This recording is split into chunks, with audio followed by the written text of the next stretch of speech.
Francis പാപ്പ Bible തിരുത്തി എഴുതാൻ ലോക സാമ്പത്തിക ഫോറത്തിന് അനുമതി നൽകിയെന്ന തരത്തിൽ സാമൂഹ്യ മാധ്യമങ്ങളിൽ വ്യാജ പ്രചരണം.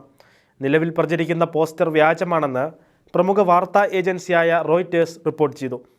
ബൈബിളിലെ തെറ്റായ വിവരങ്ങൾ പരിശോധിച്ചതിനു ശേഷം മായ്ച്ചു കളയണമെന്ന് പാപ്പ എക്സിൽ കുറിച്ചെന്ന സ്ക്രീൻഷോട്ടും സാമൂഹ്യ മാധ്യമങ്ങളിലെ പോസ്റ്ററിൽ പ്രചരിക്കുന്നുണ്ട്.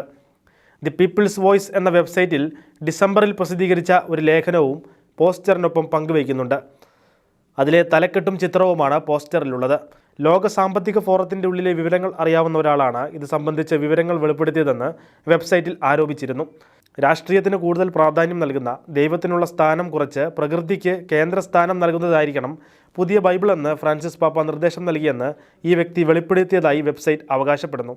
ഇതിനിടെ ലോക സാമ്പത്തിക ഫോറം പ്രചരണം തള്ളി. ഫ്രാൻസിസ് പാപ്പ ഇങ്ങനെയൊരു കാര്യം പറഞ്ഞതായി യാതൊരുവിധ തെളിവുമില്ലെന്ന് റോയിറ്റേഴ്സും റിപ്പോർട്ടിൽ വ്യക്തമാക്കി.